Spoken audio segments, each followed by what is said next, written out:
Hi guys, அனைவருக்கும் வணக்கம். Welcomes to தமிழன் யூடியூப் சேனல். நாம் இன்றைக்கி இந்த வீடியோ பதிவில் என்ன பார்க்க போகிறோன்னா, 9ஆம் வகுப்பு இயல் 1இல் உள்ள இலக்கண பகுதியான தொடர் இலக்கணம். அதில் நம்ம பகுபத உறுப்பிலக்கணம் தான் நம்ம பார்க்க போகிறோம். நம்ம ஏற்கனவே 7th ஸ்டாண்டர்டில் ப்ரீவியஸ் வீடியோவில் பகுபதனா என்ன, பகாபதனா என்ன அப்படின்றத தெளிவாக நம்ம பார்த்துருக்கோம். அதை பார்த்துட்டு இதை பார்த்திங்கன்னா இன்னும் நல்லா உங்களுக்கு கம்ஃபர்டபுளாக புரியும். பகுபத உறுப்பிலக்கணம். பதம்னா என்ன? சொல்லு. இந்த சொல் 2 வகைப்படும். அவை பகுபதம், பகாபதம். பிரிக்கக்கூடியதும் பிரித்தால் பொருள் தருவதுமான சொல் தான் பகுபதம். எப்படி?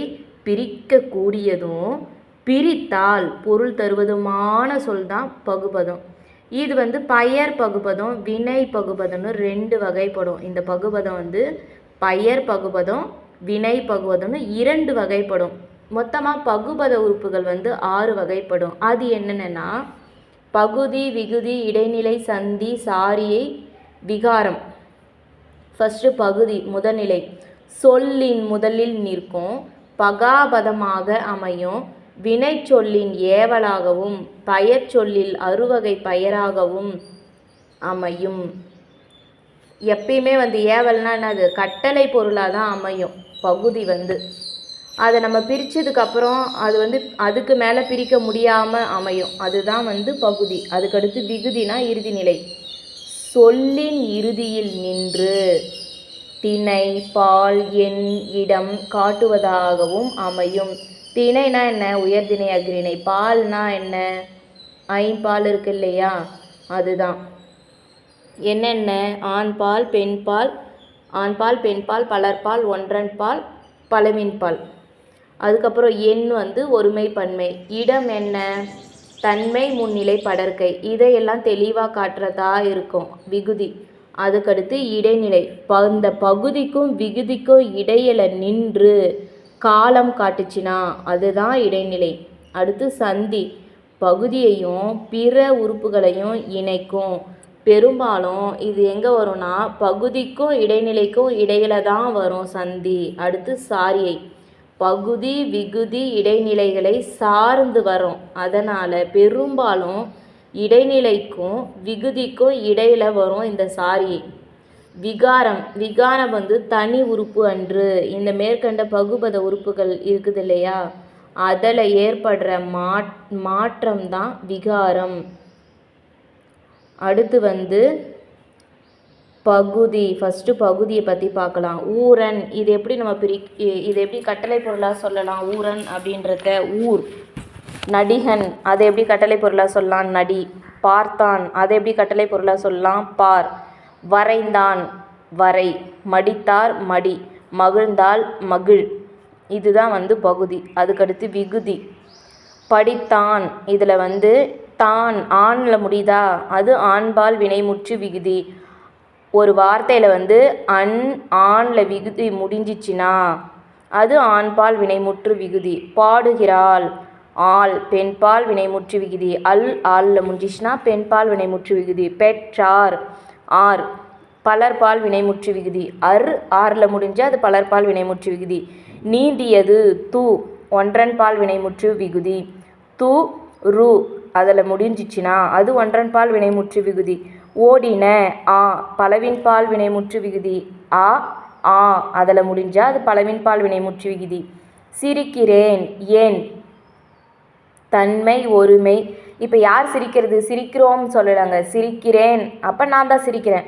அப்போ ஏன்னு முடிஞ்சிருக்கு. ஒருமை தானே, ஒருத்தர் தானே, அங்கே நான் மட்டும்தானே சிரிக்கிறேன். அதனால் தன்மை, ஒருமை, வினைமுற்று விகுதி.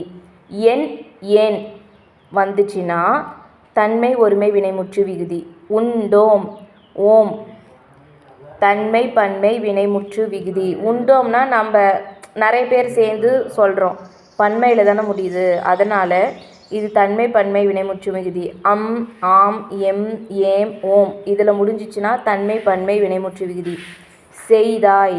ஆய் யாரை நமக்கு முன்னாடி இருக்கிறவங்கள தானே பார்த்து சொல்கிறோம். அதனால் இது முன்னிலை, ஒருமை. யாரை சொல்கிறோம்? ஒருத்தரை தான் சொல்கிறோம். அதனால் இது முன்னிலை, ஒருமை, வினைமுற்று விகுதி. ஆய், ஈ இதில் முடிஞ்சிச்சின்னா அது முன்னிலை, ஒருமை, வினைமுற்று விகுதி. பாரீர். ஈர் முன்னிலை பாரீர் அப்படின்னு சொல்லி நம்ம முன்னாடி இருக்கிறவங்கள வந்து கொஞ்சம் நிறைய பேர் இருக்காங்க, அவங்கள பாரீர் அப்படின்னு சொல்லி நம்ம சொல்கிறோம். அதனால் ஈர்னு முடிஞ்சிருக்கு. முன்னிலை பன்மை வினைமுற்று விகுதி. ஈரில் முடிஞ்சிச்சுன்னா அது முன்னிலை பன்மை வினைமுற்று விகுதி. அழகிய பேசும். ஆ இது என்னது? பெயரச்ச விகுதிகள். ஆவும் உம்மும் பெயரச்ச விகுதிகள். வந்து தேடி. இ இது வந்து வினையச்ச விகுதிகள். ஊவும் ஈயும் என்னது? வினையச்ச விகுதிகள்.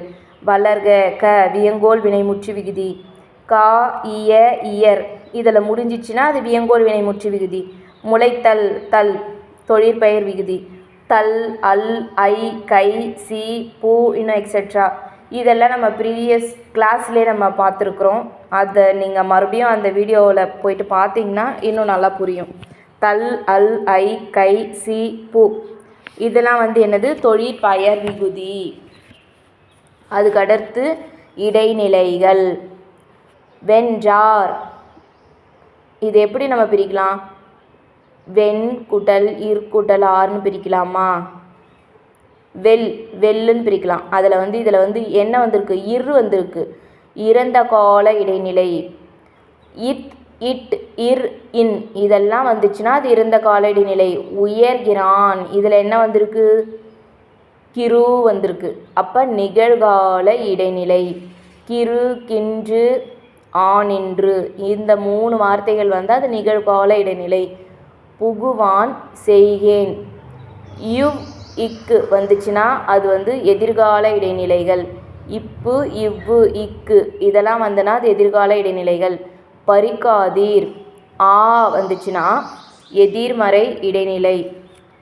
இல் அல் ஆ இதெல்லாம் வந்துச்சுன்னா எதிர்மறை இடைநிலை. அடுத்து மகிழ்ச்சி அறிஞன். இஞ்ச் வந்தால் பெயர் இடைநிலைகள். இஞ்ச் இந்து இவ்வு இத்து இதெல்லாம் வந்துச்சுன்னா இது வந்து பெயர் இடைநிலைகள். அதுக்கடுத்து சந்தி. உருத்தும். இத்துனா இத்து இதில் எது வந்து சந்தி? இத்துன்ற எழுத்து. எது சந்தியாக வரும்? இத்து இப்பு இக்கு இதெல்லாம். பொருந்திய இ உடம்படுமை சந்தி. ஈயும் இவ்வும் சந்தியாக வரும், உடம்படுமை சந்தியா. அதுக்கடுத்து சாரியை. நடந்தனன். சாரியை.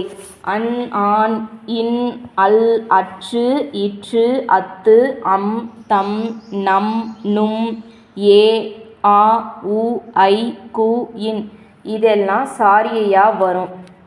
அதுக்கடுத்து எழுத்து பேரு. பகுபத உறுப்புகளுள் அடங்காமல் பகுதி விகுதிக்கு நடுவில் காலத்தை உணர்த்தாமல் வரும் மெய்யெழுத்து தான் எழுத்து பேரு ஆகும். பெரும்பாலும் இத்து மட்டும்தான் எழுத்து பேராக வரும். சாரியை இடத்துல இத்து வந்தால் அது எழுத்து பேரு. எடுத்துக்காட்டு வந்தனன். வா பிராக்கெட்டில் வா கூட்டல் இத்து பிராக்கெட் இந்து கூட்டல் இத்து ப்ளஸ் கூட்டல் வா பகுதி வா என ஆனது தான் விகாரம். இத்து பிராக்கெட்டில் இந்து சந்தி. இந்த ஆனது விகாரம். இறந்த கால இடைநிலை. சாரியை. ஆண்பால் வினைமுற்று விகுதி. நெக்ஸ்ட்டு இந்த எக்ஸாம்பிள் இருக்குது பாருங்கள். இதுதான் எழுத்து பேர். இது இம்பார்ட்டன்ட். செய்யாதே. செய் கூட்டல் ஈ கூட்டல் ஆ கூட்டல் இத்து கூட்டல் ஏன்னு நம்ம பிரிக்கலாம். செய்னா பகுதி, ஈனா சந்தி. இந்த ஈ என்ன சொல்லலாம்? உடம்புடைமை செந்தின்னு வருமா? அடுத்து ஆன்றது எதிர்மறை இடைநிலை. இதில் வந்து எந்த இடத்துல? சாரிய இடத்துல இத்து வந்திருக்கா, அதனால் இந்த இத்து வந்து என்னது? எழுத்து பேரு.